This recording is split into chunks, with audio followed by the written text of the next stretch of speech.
Greetings once again, my friends, and live from Retro Central, my name is Peter, and this is another episode of Consolation, the video series, here on YouTube. As always, I thank you very much for taking the time to check out my work today. I really do appreciate it. Flashing back to late January of 2001, a lot of people were playing with PlayStation 2 consoles, and with good reason. It was the newest thing from Sony after having dominated the past generation. Had a built-in DVD player, so you could not only watch DVD movies, but you could play video games on it. And all the momentum seemed to be in Sony's favor. For me, I wasn't quite in that camp yet. I was very satisfied with Sega's system called the Dreamcast. I had spent more than $700 on the Dreamcast accessories and games on September 9th of 1999. I had gone all in on that launch because I was damn sure that Sega was really going to hit it big this time. Maybe not quite as big as the Genesis, but still significant. And it came out of the gate pretty strong. I was working for Funko Land as a video game store manager at the time on Boston Road in Springfield, and it convinced a lot of my customers in the store to go the Dreamcast route. So I thought I was doing my part. And I was thrilled with the Dreamcast at that time. Granted, we didn't have EA games, so we didn't have games like Madden or NBA Live or the NHL games.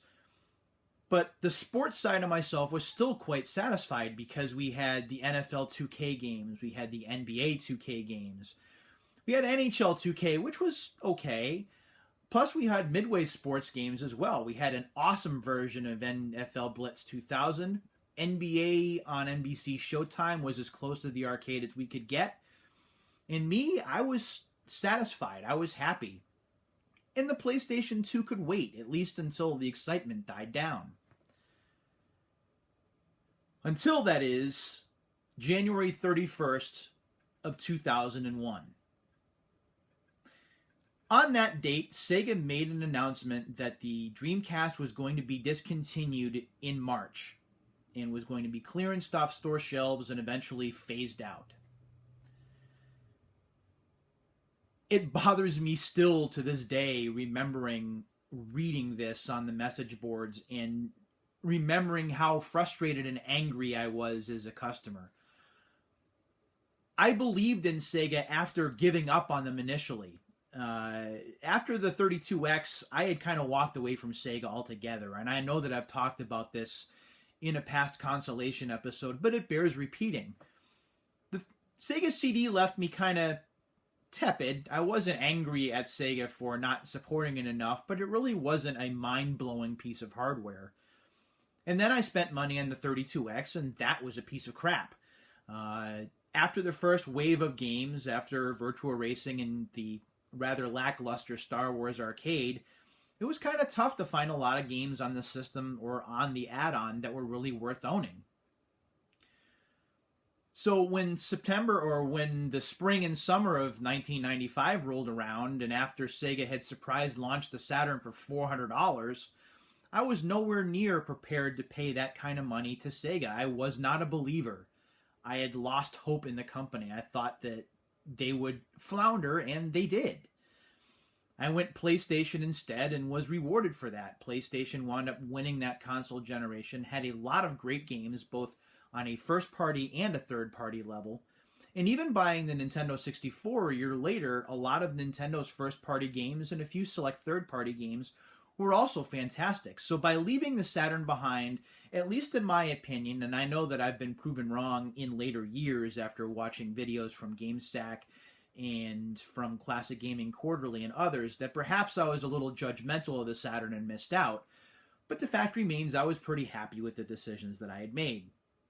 So for me to be jumping back into the Dreamcast, for me to be spending that much money on a Sega product meant that my faith had been restored. I trusted the company. I trusted that the system was going to be around for 5 years. I trusted that it was going to be able to hold its own against Sony, even though I knew in my heart of hearts that the PlayStation 2 was going to be huge. So I reacted badly on January 31st of 2001.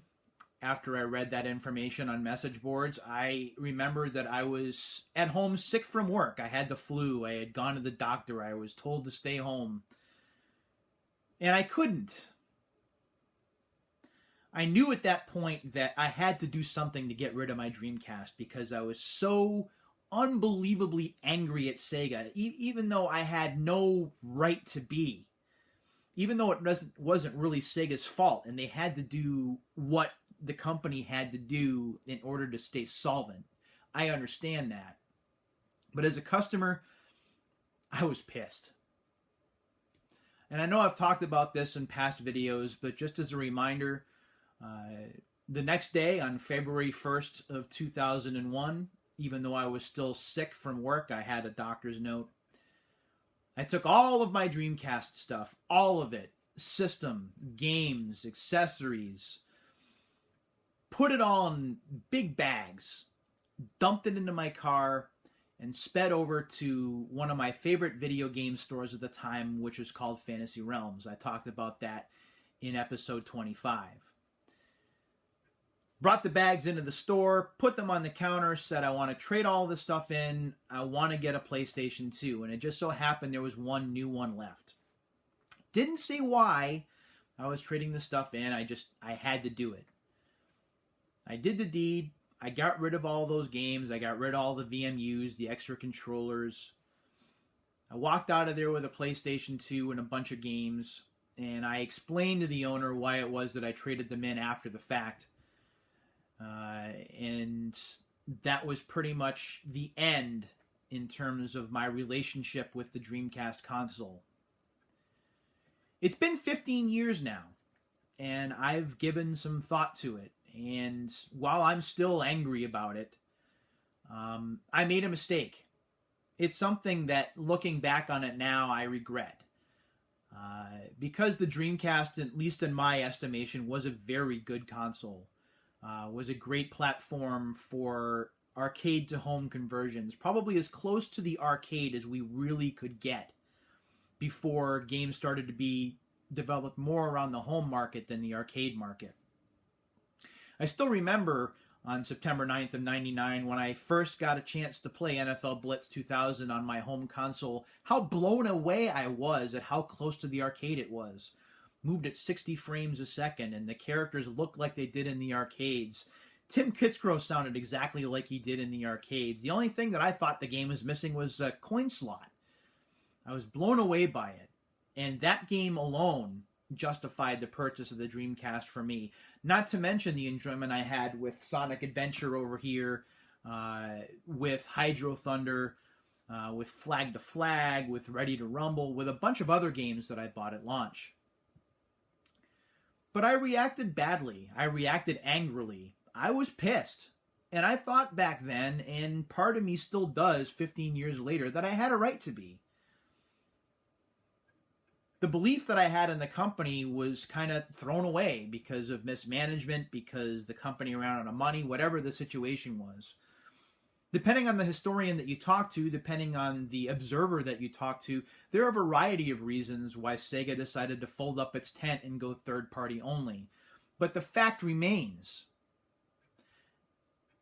that Sega did fold, the Dreamcast did go away, practically given away for $50 and less at stores just to try and clear inventory.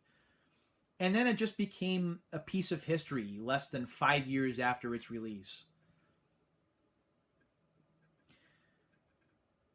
But now, 15 years later, as I look back on it, I don't think I can necessarily make amends for the impulsive decision that I made.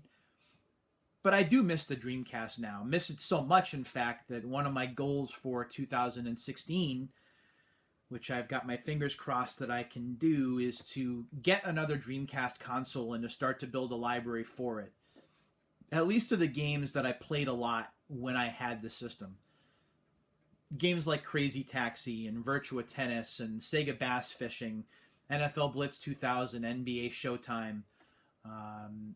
Some of the more expensive games like Shenmue and Skies of Arcadia may be a bit more difficult for me to get my hands on, but I'll be looking for those as well. I regret selling the system, but I don't regret the anger that I felt, and to this day still feel a little bit in my belly about the way that the Dreamcast ended, about the way that Sega kind of closed the book on a system that barely existed 2 years. But it's been 15 years, and I think that it's time, at least for me, to try and really bury the hatchet, and instead of being angry at Sega and angry at the situation, to better appreciate not only what the Dreamcast was and the games that were available for it, but the good times that the Dreamcast gave me between September 9th of 1999 and February 1st of 2001. So if and when I get a Dreamcast this year, I'll definitely be making a video about it and talking about my fond memories of and my enjoyment of, frankly, a system that deserved a better fate. Thanks for watching this episode of Consolation, everybody. I really do appreciate it. I hope you enjoyed it. And until the next episode, my friends, take care.